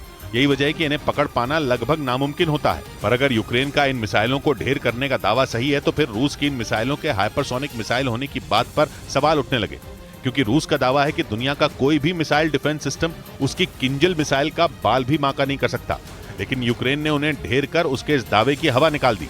और सिर्फ यही नहीं, यूक्रेन की सेना ने रूस के पेट्रियट सिस्टम को तबाह करने के दावे को भी झूठा बता दिया। रूस ने एक दिन पहले ही यह ऐलान किया था कि उसकी एक टुकड़ी ने यूक्रेन को मदद के तौर पर मिले पेट्रियट मिसाइल सिस्टम को बर्बाद कर दिया। रूस के मुताबिक उसने यूक्रेन के एक फौजी ठिकाने पर हमला बोला था और वहां अमेरिका से मदद के तौर पर मिले पेट्रियट मिसाइल सिस्टम को तबाह कर दिया था। लेकिन यूक्रेन ने रूस के इस दावे की हवा निकाल दी। उसने आरोप लगाया कि रूस ने दुनिया के सामने झूठ परोसने की कोशिश की ताकि वो जंग में खुद को मजबूत होता दिखा सके। दूसरी तरफ यूक्रेन ने यह दावा भी कर दिया कि उसने कई इलाकों में रूसी सेना को जबरदस्त चोट पहुंचाई। उसके मुताबिक यूक्रेन की सेना ने अलग अलग इलाकों में रूस की सेना पर हमले किए, जिससे रूस के 2 सुखोई विमान मिट्टी में मिल गए। उधर रूस की सेना ने एक वीडियो जारी किया जिसमें उसके सैनिक ताबड़तोड़ मिसाइल दागते दिखे। वीडियो जारी करने के साथ ही रूस ने दावा किया कि उसकी सेना की स्ट्राइक से यूक्रेन के कई ठिकाने तबाह हो गए और ज़ेलेंस्की की फौज को भारी नुकसान हुआ। वीडियो में नजर आया कि महज 15 सेकंड के भीतर ही रूस की सेना ने ताबड़तोड़ कई मिसाइलें दाग दी, जिसमें यूक्रेन के सैनिकों को संभलने का मौका नहीं मिला। रूस की सेना के मुताबिक उन्होंने यूक्रेन के उन ठिकानों को तबाह किया जहां यूक्रेन की सेना ने गोला बारूद और हथियार छिपा कर रखे थे। Работы, то есть по цели, мы уходим вот в такую перекрытую. इसी महीने की शुरुआत में मॉस्को में हुए ड्रोन हमले के बाद रूस की सेना ने यूक्रेन पर हमले तेज कर दिए और इस स्ट्राइक को भी उसका एक हिस्सा बताया जा रहा है। हालांकि यूक्रेन की तरफ से इस हमले पर कोई प्रतिक्रिया नहीं आई है। इस बीच रूस के मीडिया ने दावा किया कि उसकी सेना ने यूक्रेन के 7 स्टॉर्म शैडो मिसाइलों को मार गिराया। रूस की मीडिया की यह रिपोर्ट उस वक्त आई है जब एक रोज पहले ही यूक्रेन ने रूस की 6 किंजल मिसाइलों को मार गिराने का दावा किया था। यानी दोनों देशों की सेनाएं एक दूसरे की मिसाइलों को मार गिराने का दावा कर रही हैं। रूस के मीडिया के मुताबिक रूसी सेना ने यूक्रेन की लंबी दूरी की 7 स्टॉर्म शैडो मिसाइलों, हवा से सतह पर मार करने वाली 3 हार्म एंटी रडार मिसाइलों और 7 हाइमार्स मल्टीपल रॉकेट लॉन्चर शेल को इंटरसेप्ट किया और सभी को मार गिराया। रूस का दावा तो ये भी है कि 22 यूक्रेनी ड्रोन भी उसकी सेना ने मार गिराए और ये स्ट्राइक रूस की सेना ने यूक्रेन के अलग अलग इलाकों में की। हालांकि रूस की सेना की तरफ से इस एक्शन का कोई सबूत नहीं दिया गया। न्यूज आ रही है यूक्रेन युद्ध से जुड़ी। रूस की सेना ने यूक्रेन के निकोलेव पर सबसे बड़ा हमला बोला है। यूक्रेन का दावा है कि रूस की सेना ने शहर पर देर रात एक के बाद एक कई मिसाइलें दागी, जिसकी वजह से वहां तबाही मच गई। यूक्रेन के मुताबिक रूस के इस हमले में शहर का एक शॉपिंग मॉल और कई बड़ी इमारतें धराशायी हो गईं। आरोप है कि रूसी सेना ने रिहायशी इलाकों को निशाना बनाकर यह हमला किया और यूक्रेन के निकोलेव पर मिसाइलों की बारिश कर वहां भयंकर तबाही मचा दी। यूक्रेन का आरोप है कि पुतिन की फौज ने देर रात शहर के अलग अलग इलाकों को निशाना बनाया, जिसमें कई लोग घायल हो गए। और मिसाइलों की मार से निकोलेव शहर में मौजूद एक शॉपिंग मॉल पूरी तरह तबाह हो गया। यूक्रेन की तरफ से इस हमले के बाद का एक वीडियो भी जारी किया गया, जिसमें फायर ब्रिगेड के कुछ जवान ध्वस्त हो चुकी इमारत में लगी आग पर पानी की बौछार करते दिखाई दिए। देखकर ऐसा लगा जैसे कुछ देर पहले ही इस बिल्डिंग पर मिसाइल गिरी हो। यूक्रेन के मुताबिक रूसी सेना के इस हमले में न सिर्फ ये शॉपिंग मॉल बल्कि वहां कई दूसरी इमारतें भी जमींदोज हो गईं। वहां से आई एक दूसरी तस्वीर में हमले के बाद एक इमारत के परखचे उड़े नजर आए। यूक्रेन का दावा है कि इस हमले से पहले 13 मई को भी रूस ने निकोलेव पर हवाई हमले किए थे, जिसमें 3 लोग घायल हो गए थे। उधर पश्चिमी मीडिया ने दावा किया कि मारियोपोल में पुतिन ने बड़ी संख्या में अपने सैनिकों और ताकतवर हथियारों को जुटाना शुरू कर दिया है। इसी वजह से यह दावा किया जा रहा है कि रूस मारियोपोल में कुछ बहुत बड़ा करने की तैयारी में। पिछले साल जून में रूस ने मारियोपोल पर कब्जा कर लिया था, लेकिन अजोव सागर के किनारे बसे मारियोपोल को जीतने के लिए पुतिन को नाको चने चबाने पड़े थे। बाद में पुतिन ने चेचन कमांडर रमजान कादिरव को मारियोपोल पर कब्जे की जिम्मेदारी सौंपी थी, जिसके बाद कादिरव के लड़ाकों ने वहां कत्लेआम मचा दिया था। और करीब 3 महीने तक मारियोपोल में कब्जे की जंग चली थी, जिससे पूरा इलाका खंडहर में तब्दील हो गया था। लेकिन अब पश्चिमी मीडिया का दावा है कि रूस ने मारियोपोल के उत्तरी इलाके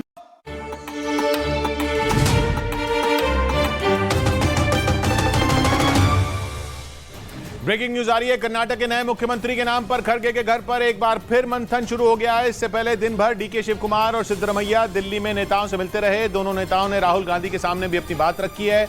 इस बीच नए मुख्यमंत्री के नाम पर कई तरह की अटकलें भी लग रही हैं। सूत्र बता रहे हैं कि आलाकमान ने इस वजह से पार्टी नेताओं को कुछ भी बयान देने से बचने के लिए कह दिया है, क्योंकि अब तक ये ऐलान नहीं हुआ कि कर्नाटक का अगला मुख्यमंत्री कौन होगा। लेकिन इस सस्पेंस के बीच बेंगलुरु में शपथ ग्रहण की तैयारी शुरू हो गई, जबकि मुख्यमंत्री पद के उम्मीदवार कहे जा रहे डीके शिव कुमार और सिद्धरमैया दिल्ली में बैठे हैं।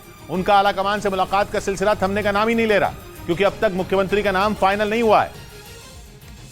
लेकिन मुख्यमंत्री के नाम पर सस्पेंस के बीच बेंगलुरु का कांतिरावा स्टेडियम सजने लगा, क्योंकि कर्नाटक के अगले मुख्यमंत्री का शपथ ग्रहण यहीं होगा। तैयारियां देखकर लगा कि कांग्रेस सत्ता में वापसी का जोरदार जश्न मनाने वाली है, जिसके लिए दिल्ली में दिन भर गहमा गहमी का माहौल बना रहा, क्योंकि डीके शिव कुमार और सिद्धरमैया में किसी के नाम पर मोहर नहीं लगी। जिसके बाद सिद्धरमैया और डीके शिव कुमार ने राहुल गांधी से मुलाकात की, यानी गेंद अब राहुल गांधी के पाले में है। एक दिन पहले ही दोनों नेताओं ने खड़गे से मुलाकात की थी, जिसके बाद सिद्धरमैया और डीके शिव कुमार राहुल गांधी से मिले, जिसकी तस्वीरें भी आई। कांग्रेस ने खुद ये तस्वीरें शेयर की। पार्टी ने बयान दिया कि कुछ ही घंटों में फाइनल फैसला हो जाएगा, या यूं कहें कि अभी सीएम का नाम तय करने में और वक्त लगेगा। लेकिन अपने भाई डीके सुरेश के घर बैठक करने के बाद बाहर निकले डीके शिव कुमार की बॉडी लैंग्वेज से वो निराश नजर आए। वो कुछ भी बोलने के मूड में नहीं दिखे।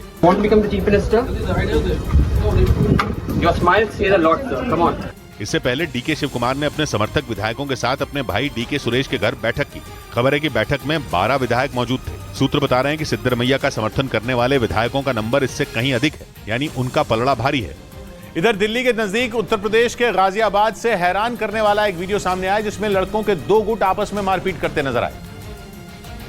और ये पूरी घटना पास में लगे सीसीटीवी कैमरे में रिकॉर्ड हो गई, जिसमें 2 लड़के मारपीट करते दिखे और फिर हाउसिंग सोसाइटी के गेट से जोर से टकरा गए। साथ ही पास में एक और लड़के को जमीन पर गिराकर डंडे से बेरहमी से पीटा जाता रहा। वहीं वीडियो में एक महिला मारपीट करते लड़कों को अलग करने की कोशिश करती भी दिखी। मारपीट का ये वीडियो वायरल हो गया, जिसकी जांच में पुलिस जुट गई। ब्रेकिंग न्यूज आ रही है इजराइल से। इजराइल ने अपने सबसे बड़े दुश्मन ईरान के एक सीक्रेट ड्रोन बेस का पता लगा लिया। पश्चिमी मीडिया के मुताबिक इजराइल के हाथ ईरान के उस ठिकाने की जानकारी लगी जहां खतरनाक ड्रोन और मिसाइलें छिपाकर रखी गई हैं। इजराइल ने पिछले साल मार्च में दुनिया को अपनी ताकत दिखाने के लिए इस खुफिया बेस के अंदर की कुछ तस्वीरें भी जारी की थी, लेकिन अब उसके सबसे बड़े दुश्मन इजराइल को उसके सीक्रेट बेस की भनक लग गई, जिससे ईरान की मुश्किल बढ़ सकती है। क्योंकि पश्चिमी मीडिया के मुताबिक इजराइल की खुफिया एजेंसियों ने ईरान की इस सीक्रेट अंडरग्राउंड ड्रोन बेस का न सिर्फ पता लगाया, बल्कि उसकी जानकारी पूरी दुनिया को दे दी। दावा यह भी है कि ईरान की सेना ने इस बेस के अंदर घातक ड्रोन और खतरनाक हथियार छिपाकर रखे हैं। हालांकि पिछले साल ईरान की सेना ने अपनी ताकत दिखाने के लिए खुद इसी अंडरग्राउंड बेस में रखे 200 खतरनाक ड्रोन की तस्वीरें जारी की थी। हालांकि उस वक्त इस बेस की लोकेशन की जानकारी किसी को नहीं दी गई थी, लेकिन अब इजराइल की खुफिया एजेंसी का दावा है कि उसने ईरान के खुफिया बेस का पता लगा लिया, जो ईरान के दक्षिण पश्चिमी हिस्से में मौजूद है। और ये जगह फारस प्रांत के पास जायग्रोस के पहाड़ों के करीब है। ईरान के शिराज एयरबेस से इसकी दूरी लगभग 10 किलोमीटर होने का दावा है। यानी जिस खुफिया अड्डे को ईरान दुनिया की नजरों से छिपाता रहा, उसका पता उसके सबसे बड़े दुश्मन के हाथ लग चुका है। इस बीच पुतिन के वफादार और चेचन कमांडर रमजान कादिरव ने यूक्रेन पर उनका घोड़ा चुराने का आरोप लगा दिया। कादिरव का यह भी आरोप है कि जेलेंस्की के इशारे पर चेक गणराज्य से उनके घोड़े को अगवा किया गया।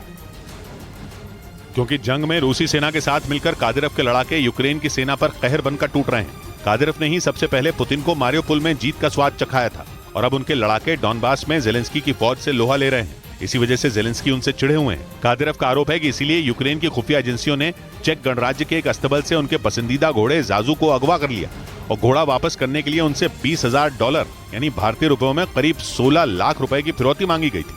हालांकि उनका दावा है कि उन्होंने फिरौती की रकम चुकाकर घोड़े को वापस पा लिया। उधर यूक्रेन की खुफिया एजेंसी के चीफ ने जंग के दौरान रूस के कई हाई प्रोफाइल लोगों की हत्या की जिम्मेदारी ली। पिछले साल 19 अगस्त को मॉस्को में पुतिन के करीबी अलेक्जेंडर दुगिन की बेटी दारिया दुगिन की कार बम धमाके में मौत हो गई थी और उनकी ही तरह रूस के कई और बड़े लोगों की भी मौत हो गई थी। रूस ने आरोप लगाया था कि जेलेंस्की के इशारे पर उनकी हत्या की गई है। हालांकि यूक्रेन ने रूस के लगाए सारे आरोपों को नकार दिया था। लेकिन अब रूस के मीडिया ने यूक्रेन की खुफिया एजेंसी के चीफ किरिलो बुदनोव के हवाले से यह दावा किया कि रूस के कई हाई प्रोफाइल लोगों की हत्या में उनका हाथ था। रूस के सरकारी न्यूज चैनल रूस टुडे की एक रिपोर्ट के मुताबिक बुदनोव ने यूक्रेन के एक ब्लॉगर को दिए इंटरव्यू में कई रूसी हस्तियों की हत्या की बात कबूल की है। हालांकि उन्होंने ये नहीं बताया कि जेलेंस्की के इशारे पर उनके एजेंटों ने किन किन लोगों को मारा है। इस बीच ब्रिटेन के मीडिया ने दावा किया कि रूस अपने सैनिकों को टॉर्चर कर रहा है, वो उन्हें अमानवीय यातनाएं दे रहा है। ब्रिटेन के रक्षा मंत्रालय के एक बयान में दावा किया गया कि रूस अपने सैनिकों को सजा देने और अनुशासन सिखाने के लिए उन्हें सता रहा है और अपने सैनिकों को जमीन में बनी सुरंगों में कैद कर रहा है। ब्रिटेन ने दावा किया कि ये सुरंगें मेटल ग्रिल से ढकी होती हैं, यानी रूस पर आरोप लगा कि उसके सैनिकों को अनुशासन और सजा के नाम पर जमीन की सुरंगों में कैद करके टॉर्चर किया गया। ब्रिटेन ने दावा किया कि पुतिन ने ये सब बौखलाहट में करना शुरू किया क्योंकि वो नहीं जानते यूक्रेन में वो जीतेंगे या नहीं और इसीलिए वो अपना सारा गुस्सा सैनिकों पर निकाल रहे हैं, क्योंकि पहले उन्होंने रूस के सैनिकों पर परिवार से मिलने पर पाबंदी लगाई और अब उन्हें सुरंगों में रखा जा रहा है। इधर जम्मू कश्मीर में टेरर फंडिंग के मामले में SIU यानी स्पेशल इन्वेस्टिगेशन यूनिट ने किश्तवाड़ और पुलवामा जिले के 7 ठिकानों पर छापेमारी की।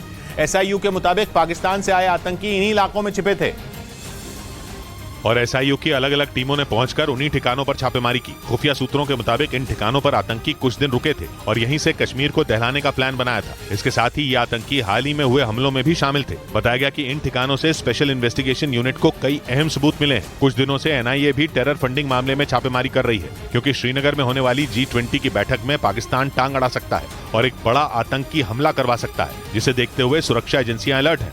उधर अमेरिका की आर्थिक बदहाली की वजह से ऑस्ट्रेलिया में होने वाली क्वाड की बैठक रद्द कर दी गई। ऑस्ट्रेलिया के सिडनी में क्वाड की बैठक 24 मई को होने वाली थी, लेकिन अमेरिकी राष्ट्रपति बाइडेन के नहीं आने के ऐलान के बाद क्वाड की इस बैठक को रद्द कर दिया गया। अमेरिका इन दिनों आर्थिक संकट से जूझ रहा है और उस पर डिफॉल्टर होने का भी खतरा मंडरा रहा है। इसी वजह से बाइडेन ने अगले हफ्ते होने वाली बैठक से किनारा कर लिया ताकि वो अपने देश की सबसे बड़ी समस्या को दूर कर सकें। क्वाड समूह में भारत, अमेरिका, जापान और ऑस्ट्रेलिया शामिल हैं। इन चारों देशों ने मिलकर हिंद महासागर और पूर्वी चीन सागर में दादागिरी कर रहे चीन के खिलाफ ये संगठन बनाया था। हालांकि क्वाड की बैठक रद्द होने के बावजूद इन चारों देशों के नेता जापान में शनिवार से शुरू हो रहे G7 सम्मेलन में मिलेंगे। इस बीच अमेरिकी राष्ट्रपति बाइडेन ने जापान में शनिवार से शुरू होने वाले G7 सम्मेलन के बाद अपने दूसरे कार्यक्रम रद्द कर दिए। इस सम्मेलन के बाद बाइडेन को ऑस्ट्रेलिया और दक्षिण पश्चिमी प्रशांत महासागर में बसे देश पापुआ न्यू गिनी जाना था, लेकिन ये पूरा कार्यक्रम तय होने के बाद अचानक बाइडेन ने ऑस्ट्रेलिया और पापुआ न्यू गिनी का दौरा रद्द कर दिया। उन्होंने ऑस्ट्रेलिया के प्रधानमंत्री एंटनी अल्बनीज को इसकी जानकारी दी और साथ ही उन्हें अमेरिका आने का न्योता भी दे दिया। बाइडेन ऑस्ट्रेलिया के अलावा दक्षिण पश्चिमी प्रशांत महासागर में बसे देश पापुआ न्यू गिनी भी जाने वाले थे, जहां अब तक कोई भी अमेरिकी राष्ट्रपति नहीं गया है। बाइडेन ने अमेरिका पर मंडरा रहे आर्थिक संकट की वजह से ये दौरा रद्द कर दिया। अमेरिकी मीडिया के मुताबिक जापान में G7 की बैठक में शामिल होने के बाद बाइडेन अमेरिका लौट जाएंगे। इधर ट्विटर के मालिक इलॉन मस्क ने वर्क फ्रॉम होम करने वालों का मजाक उड़ा दिया। इलॉन मस्क के मुताबिक ऐसे लोग भरोसे के लायक नहीं होते और इसी वजह से इलॉन मस्क ने अपनी कंपनी टेस्ला, ट्विटर और स्पेसएक्स में काम करने वालों को ऑफिस से काम करने की सलाह दे दी। यही नहीं, इलॉन मस्क ने ऑफिस जाने वाले कर्मचारियों को एक हफ्ते में 40 घंटे तक काम करने की बात कही। मस्क रिटर्न टू ऑफिस यानी ऑफिस से काम करने के एक मजबूत सपोर्टर रहे हैं। उन्होंने पिछले साल टेस्ला कर्मचारियों को एक अल्टीमेटम जारी किया था, जिसमें कर्मचारियों को हर हफ्ते ऑफिस में कम से कम 5 दिन आने को कहा गया था। उधर ट्विटर के CEO एलॉन मस्क ने एक इंटरव्यू में कहा कि कंपनी से निकाले गए कर्मचारियों को दोबारा नौकरी पर रखा जा सकता है। पिछले साल ट्विटर को खरीदने के बाद मस्क ने वहां अंधाधुंध छटनी की थी और 6000 से ज्यादा लोगों को नौकरी से निकाल दिया था। मगर इंटरव्यू में एलॉन मस्क ने कहा कि ट्विटर में लोगों की भर्ती की जरूरत है और हो सकता है कि उन कर्मचारियों को वापस बुलाया जाए जिन्हें नौकरी से निकाल दिया गया था। मस्क के ट्विटर में बड़े पैमाने पर छटनी करने के फैसले की दुनिया भर में आलोचना हुई थी, लेकिन मस्क ने बताया कि जब उन्होंने ट्विटर खरीदा था तब कंपनी की हालत अच्छी नहीं थी, इसलिए खर्चों को कम करने के लिए मजबूरी में हजारों की तादाद में लोगों को हटाना पड़ा था। इधर बंगाल के पूर्वी मेदिनीपुर में अवैध पटाखा फैक्ट्री में हुए ब्लास्ट पर टीएमसी और बीजेपी भिड़ गए। इस घटना में 9 लोगों की जान चली गई, जिसके बाद सीआईडी ने मामले की जांच शुरू कर दी। लेकिन बीजेपी ने मांग की कि पूर्वी मेदिनीपुर के एगरा की अवैध पटाखा फैक्ट्री मामले की जांच एनआईए को सौंप दी जाए। फैक्ट्री में ब्लास्ट हुआ था, जिसके बाद पूरा इलाका छावनी में बदल गया। सीआईडी जांच में जुट गई। हालांकि ममता ने साफ कर दिया कि उन्हें मामले की जांच एनआईए को सौंपने पर कोई ऐतराज नहीं है। যারা অলরেডি এনআইএ করে চিৎকার করছে আমাদের কোনো আপত্তি নেই। लेकिन घटना वाली जगह का मुआयना करने एदरा पहुंचे बीजेपी नेताओं ने ममता और उनकी पुलिस को जमकर कोसा। ममता चोर तार पुलिस चोर। सूत्र बता रहे हैं कि फैक्ट्री का मालिक भानु बाग कई साल से पटाखा फैक्ट्री चला रहा था और 1995 में भी उसकी फैक्ट्री में आग लगी थी। ये तक खबर है कि भानु बाग टीएमसी का सदस्य रह चुका है। उधर चीन ने एक बार फिर अमेरिका को ताइवान से दूर रहने की चेतावनी दे दी। ताइवान के मुद्दे पर पिछले कई महीनों से अमेरिका और चीन आमने सामने है और कभी भी उनके बीच जंग छिड़ सकती है। लेकिन चीन ने अमेरिका को ताइवान से दूर रहने की चेतावनी देकर इस तनाव को चरम पर पहुंचा दिया। चीन ने अमेरिका को यह धमकी ऐसे वक्त में दी जब बाइडेन सरकार ताइवान को $500 मिलियन यानी भारतीय रुपयों में करीब 4000 करोड़ के हथियार देने की तैयारी में है। हालांकि अमेरिका इससे पहले भी कई बार ताइवान को सैन्य मदद दे चुका है। अमेरिका ने तो ताइवान को एक तरह से अपना सैन्य अड्डा बना लिया है, जहां उसके कई जंगी जहाज और लड़ाकू विमानों के साथ बड़ी संख्या में सैनिक भी तैनात हैं। इसी वजह से चीन अमेरिका पर भड़का हुआ है और जब उसे यह पता चला कि बाइडेन ताइवान को खतरनाक हथियारों की नई खेप देने वाले हैं तो उसने अमेरिका को जंग की धमकी दे दी। इधर एएसआई यानी आर्कियोलॉजिकल सर्वे ऑफ इंडिया की स्टडी में सामने आया कि उत्तराखंड के रुद्रप्रयाग में दुनिया का सबसे ऊंचा शिव मंदिर तुंगनाथ मंदिर झुकता जा रहा है।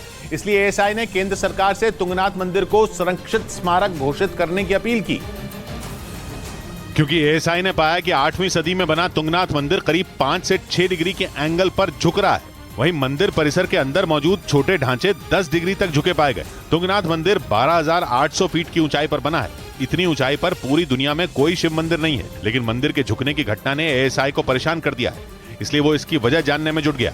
इस बीच नेपाल के पर्वतारोही कामी रीता शेरपा ने 27वीं बार दुनिया की सबसे ऊंची चोटी माउंट एवरेस्ट की चढ़ाई की और इस तरह उन्होंने सबसे ज्यादा बार एवरेस्ट पर पहुंचने का रिकॉर्ड अपने नाम कर लिया। द एवरेस्ट मैन के नाम से मशहूर कामी रीता ने साल 2018 में ही 22वीं बार एवरेस्ट की चढ़ाई पूरी कर ली थी और तब से उनके नाम ये रिकॉर्ड दर्ज है। लेकिन एक और पर्वतारोही पासंग दावा शेरपा ने 26वीं बार चोटी पर पहुंचकर ये रिकॉर्ड अपने नाम कर लिया था, जिसके महज 2 दिन बाद ही कामी रीता शेरपा ने 27वीं बार एवरेस्ट की चढ़ाई की और उनका रिकॉर्ड तोड़ डाला। साल 1994 में उन्होंने पहली बार शिखर पर चढ़ाई की थी और तब से ही वो एक गाइड के रूप में काम कर रहे हैं। उधर अजरबैजान ने ईरान के साथ मिलकर वहां की सरकार के खिलाफ साजिश करने वाले ग्रुप को गिरफ्तार किया। अजरबैजान ने दावा किया कि ईरान इस ग्रुप की मदद कर रहा था क्योंकि वो अजरबैजान में तख्ता पलट की साजिश का हिस्सा है और इसीलिए उसने अजरबैजान की सरकार के खिलाफ साजिश रचने वाले ग्रुप का साथ दिया। ये दावा अजरबैजान की सरकार ने किया और जानकारी दी कि पूर्वी यूरोप और एशिया के बीच बसे अजरबैजान के कुछ संगठनों ने उसके पड़ोसी देश और कट्टर दुश्मन ईरान की सुरक्षा एजेंसियों के साथ हाथ मिला लिया और अजरबैजान की मौजूदा सरकार की टेंशन बढ़ा दी क्योंकि ईरान और वो ग्रुप वहां तख्ता पलट की कोशिश में है। माना जा रहा है कि ईरान इस सब में इसलिए कूदा क्योंकि मुस्लिम देश होने के बावजूद अजरबैजान की इजराइल से दोस्ती है, जिसकी वजह से अजरबैजान में ईरान के साथ मिलकर काम करने वाले समूह ने 6 लोगों की भर्ती की, जिन्हें अजरबैजान में ऐसी सरकार बनाने के काम में लगाया गया जो वहां शरिया कानून लागू करवा सके। द जेरूसलम पोस्ट ने दावा किया कि अजरबैजान में ऐसे कई संगठन सक्रिय हैं जिनमें कई को पिछले कुछ महीनों में गिरफ्तार किया गया। इस बीच ब्रिटेन की एक संसदीय कमेटी ने चेतावनी दी कि संसद की ऐतिहासिक इमारत इतनी ज्यादा जर्जर हो चुकी है कि मरम्मत से पहले वो किसी हादसे में ही बर्बाद हो सकती है। 19वीं सदी में बनाई गई ब्रिटेन की संसद की बिल्डिंग एक ऐतिहासिक इमारत है जिसे यूनेस्को वर्ल्ड हेरिटेज साइट का दर्जा भी हासिल है। लेकिन आज करीब 190 साल बाद वो इमारत इतनी खस्ता हाल हो चुकी है कि उसमें ब्रिटेन की संसद चलाना खतरे से खाली नहीं। कमेटी की रिपोर्ट में ब्रिटेन के सांसदों ने माना कि पार्लियामेंट बिल्डिंग में जगह जगह दरारें हैं, उसकी छत भी टपकती है और तो और उसमें आग लगने का भी डर है। ब्रिटेन की संसद की इमारत की मरम्मत में बहुत सारा वक्त और खूब सारा पैसा लगेगा। इस वजह से कई दशकों से पार्लियामेंट बिल्डिंग की रिपेयरिंग अटकी हुई है। उधर पाकिस्तान के पूर्व क्रिकेटर शाहिद अफरीदी ने अपनी सेना की तारीफ के बहाने एक बार फिर कश्मीर मुद्दा उठाया। शाहिद अफरीदी इससे पहले भी कई बार न सिर्फ कश्मीर बल्कि वहां के अलगाववादी नेताओं का समर्थन कर चुके हैं, लेकिन इस बार शाहिद अफरीदी ने कश्मीर मुद्दा उठाने के लिए पाकिस्तान की सेना का सहारा लिया। उन्होंने अपने देश के नेताओं पर निशाना साधा जिनकी वजह से वहां कोहराम मचा है। इसके साथ ही शाहिद अफरीदी ने अपनी सेना की जमकर तारीफ की उनके मुताबिक सेना की वजह से ही पाकिस्तान में आजादी है, जिसके लिए कश्मीर के लोग तरस रहे हैं। हालांकि ये पहला मौका नहीं है जब शाहिद अफरीदी ने भारत के खिलाफ बयान दिया हो। उन्होंने पिछले साल कश्मीर के अलगाववादी नेता यासीन मलिक के समर्थन में ट्वीट भी किया था। इधर जम्मू कश्मीर में होने जा रही G20 की बैठक से पहले सुरक्षा बढ़ा दी गई। इसके लिए भारतीय नौसेना के मरीन कमांडो को श्रीनगर की डल झील में तैनात किया गया है। इतना ही नहीं, श्रीनगर और आसपास के इलाकों में सेना को तैनात किया गया है, क्योंकि खुफिया एजेंसियों को जानकारी मिली है कि सीमा पार से आतंकी घुसपैठ की कोशिश में है और G20 की बैठक में खलल डालने की फिराक में है। खुफिया एजेंसियों को मिली जानकारी के मुताबिक बैठक से पहले आतंकी आत्मघाती हमले कर सकते हैं, जिसके बाद भारतीय सेना और जम्मू कश्मीर के जवानों को चप्पे चप्पे पर तैनात कर दिया गया है। G20 की बैठक 21 से 23 मई तक श्रीनगर में होने वाली है, जिसमें शामिल होने के लिए G20 देशों के नेता और अधिकारी जम्मू कश्मीर में होंगे। इस बीच अफ्रीका के देश लीबिया में पूर्व से चलने वाली संसद ने अपने प्रधानमंत्री को सस्पेंड कर दिया और उनकी जगह वित्त मंत्री को कार्यभार सौंप दिया। जबकि पिछले साल पूर्वी लीबिया की संसद ने खुद उन्हें प्रधानमंत्री नियुक्त किया था। लीबिया में दो सरकारें चल रही हैं, एक पूर्व से तो दूसरी पश्चिम से। पश्चिम से चलने वाली सरकार लीबिया की राजधानी त्रिपुली में बैठी है और पूर्वी लीबिया के पीएम न तो त्रिपुली में घुस पाए और न पश्चिम से चलने वाली लीबिया की सरकार के प्रधानमंत्री को हटा पाए। उधर अफ्रीका के देश केन्या में अंधविश्वास की वजह से 200 से ज्यादा लोगों की मौत हो गई, जबकि 600 से ज्यादा लोग लापता हैं। आरोप है कि वहां एक पादरी ने लोगों को बहकाया था कि अगर खाना त्याग कर उनकी मौत होती है तो उन्हें जन्नत में जाने का मौका मिलेगा, जहां वो ईसा मसीह से मिल पाएंगे। और कहा जा रहा है कि पादरी की बातों में आकर ही केन्या में सैकड़ों लोगों ने सामूहिक आत्महत्या कर ली। अब पुलिस एक जंगल में जमीन में गड़े उनके शव निकालने में जुटी है। अब तक 200 लोगों के शव बरामद हुए हैं, लेकिन पादरी के अनुयायियों में शामिल 600 से ज्यादा लोगों का अब तक कुछ अता पता नहीं। बताया गया कि जिन 100 से ज्यादा शवों का पोस्टमार्टम हुआ, उससे पता चला कि उनकी मौत भूख या फिर दम घुटने से हुई। इधर जम्मू में एक बड़ा हादसा हो गया। वहां तवी नदी में डूबने से एक बच्चे की मौत हो गई। पुलिस को जानकारी मिली थी कि तवी नदी में 2 बच्चे डूब गए हैं, जिसके बाद उनकी जान बचाने के लिए पुलिस और एसडीआरएफ की टीमें रेस्क्यू ऑपरेशन में जुट गई और रेस्क्यू ऑपरेशन में जुटे एसडीआरएफ के जवानों ने घंटों तक नदी में सर्च ऑपरेशन चलाया, जहां से कुछ देर बाद एक लड़के का शव भी बरामद किया गया। बताया गया कि नदी में डूबकर जान गंवाने वाला लड़का करीब 18 साल का था। वहीं दूसरे लड़के की तलाश में एसडीआरएफ के जवान जुटे नजर आए। इस दौरान वहां जम्मू कश्मीर पुलिस के जवान भी तैनात नजर आए।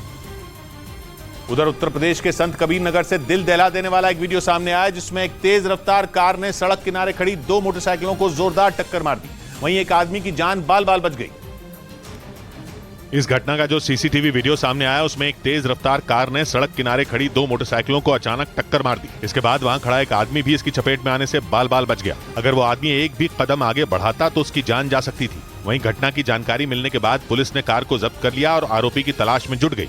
इस बीच खबर है कि सरकार ChatGPT जैसे आर्टिफिशियल इंटेलिजेंस से लैस स्मार्ट टेक्नोलॉजी प्लेटफॉर्मों को रेगुलेट करने पर विचार कर रही है। बताया गया कि सरकार जो भी कानून बनाएगी वो दूसरे देशों के कानून के साथ तालमेल में होगा, क्योंकि आर्टिफिशियल इंटेलिजेंस जैसी स्मार्ट तकनीक से चलने वाले प्लेटफॉर्म की चुनौतियों से पूरी दुनिया दो चार हो रही है। जैसे ChatGPT एक एडवांस चैटबॉट है, मतलब कि वो ऐसा कंप्यूटर प्रोग्राम है जो बिल्कुल इंसानों की तरह बात कर सकता है और अनगिनत विषयों पर मुश्किल से मुश्किल सवालों का एकदम डिटेल में जवाब भी दे सकता है। वो कविता और निबंध तक लिख सकता है। इस वजह से ChatGPT तेजी से पैर पसार रहा है। मगर ChatGPT तो बस एक एग्जाम्पल है। इस तरह के कई प्लेटफॉर्म हैं और खतरा यह है कि वो लाखों लोगों की नौकरी खा सकते हैं, फेक न्यूज फैला सकते हैं और कॉपीराइट कानूनों का उल्लंघन भी कर सकते हैं। इधर प्रधानमंत्री नरेंद्र मोदी ओडिशा को बड़ी सौगात देने वाले हैं। वो पुरी से हावड़ा के बीच चलने वाली वंदे भारत एक्सप्रेस ट्रेन को हरी झंडी दिखाने के अलावा रेलवे की हजारों करोड़ की योजनाओं का शिलान्यास और लोकार्पण करेंगे, जिनमें ओडिशा के पुरी और कटक में आधुनिक रेलवे स्टेशनों के निर्माण की योजना शामिल है। दोनों स्टेशनों के रीडेवलपमेंट प्रोजेक्ट की कुछ तस्वीरें भी सामने आई। स्टेशनों को एयरपोर्ट की तर्ज पर विकसित करने की तैयारी है, जहां यात्रियों को विश्व स्तरीय सुविधाएं मिलेंगी। इस रेलवे स्टेशन के बनने के बाद जगन्नाथपुरी की यात्रा के लिए आने वाले श्रद्धालुओं को काफी सहूलियत होगी। रेलवे की योजना के मुताबिक पुरी रेलवे स्टेशन के विकास के लिए 161 करोड़ रुपए, जबकि कटक रेलवे स्टेशन के विकास पर 303 करोड़ रुपए खर्च किए जाएंगे। दोनों प्रोजेक्ट की आधारशिला सुबह प्रधानमंत्री रखने वाले हैं। कदमों की आहटों से अनजान रहे होंगे, कदमों की आहटों से अनजान रहे होंगे, ये रास्ते कभी तो सुनसान रहे होंगे। 100 बात की एक बात कही सूरज ने, दुनिया की भीड़ से जो हटकर हैं उन्हें पढ़ लो, हम पूजते हैं जिनको इंसान रहे होंगे। मिलते हैं कल, घड़ी जब इशारा करेगी 9 बजे रात का, वक्त फिर होगा 100 बात की एक बात।